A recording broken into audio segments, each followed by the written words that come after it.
Hello friends, എല്ലാവർക്കും മൾട്ടീസ് little വേൾഡിൻ്റെ പുതിയ എപ്പിസോഡിലേക്ക് സ്വാഗതം. ഇത് ഇൻസ്റ്റാഗ്രാമിൽ ട്രെൻഡിങ് ആയിട്ടുള്ളൊരു ഐറ്റമാണ്. ഇന്നാണ് അതിൻ്റെ എല്ലാ ഐറ്റംസും, അതായത് ഇൻഗ്രീഡിയൻസ് മൊത്തം ഇന്നാണ് കൈ കിട്ടിയത്. അപ്പോൾ നമുക്കിതൊന്ന് ഉണ്ടാക്കി നോക്കിയാലോ. എന്താണ് മസാല ചക്ലി നമുക്ക് ഉണ്ടാക്കാം അല്ലേ. അപ്പോൾ ഞാൻ കുറച്ച് ഈത്തപ്പഴം എടുത്തിട്ടുണ്ട്. ഈത്തപ്പഴം നന്നായിട്ട് കഴുകി വൃത്തിയാക്കാം. അതിൻ്റെ കുരുവൊക്കെ കളഞ്ഞ് വൃത്തിയാക്കി നമുക്കത് മിക്സീൻ്റെ ജാറിലേക്ക് ഇട്ട് കൊടുക്കാം.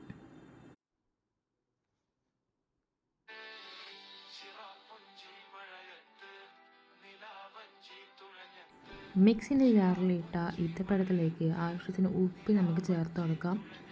ആവശ്യത്തിന് കുറച്ച് ഉപ്പ് ചേർത്ത് കൊടുത്തിട്ടുണ്ട്. അതിലേക്ക് നമുക്ക് ആവശ്യത്തിന് മുളക് പൊടി ചേർക്കാം. മുളക് പൊടിക്ക് പകരം നമുക്ക് എന്ത് ചെയ്യാം, കാശ്മീരി ചില്ലി എടുക്കാം, നല്ല കളറ് കിട്ടാൻ വേണ്ടിയിട്ട്. നമ്മൾ സാധാരണ മുളക് പൊടിയാണ് അതിലേക്ക് ചേർത്തിട്ടുള്ളത്.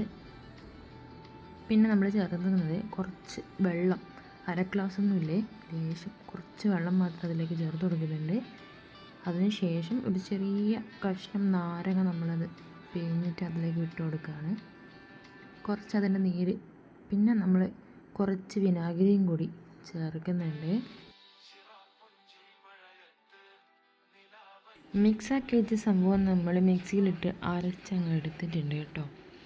നല്ല അരച്ച് നല്ല അടിപൊളി സാധനമായിട്ടുണ്ട്. ഇനി നമുക്കൊരു ബൗളിൽ ആവശ്യത്തിന് മുറുക്കെടുത്തിട്ട് അതിലേക്ക് ഈ ഒരു മിക്സ് ചേർത്ത് കൊടുക്കാം. എന്നിട്ട് നന്നായിട്ട് അങ്ങ് മിക്സാക്കാം. അപ്പോൾ ഞാൻ ഈ മിക്സ് ചേർത്ത് കൊടുക്കുകയാണ്. എന്നിട്ട് നന്നായിട്ട് മിക്സാക്കിയപ്പോൾ നമ്മൾ മസാല ചക്ലി റെഡി. ഫസ്റ്റ് നമുക്ക് അച്ഛന് കൊടുക്കാം. അച്ഛന് ഇഷ്ടപ്പെട്ടിട്ടുണ്ട്. പിന്നെ ഞാനും ടേസ്റ്റ് നോക്കട്ടെ എങ്ങനെയുണ്ടെന്ന്. അടിപൊളി.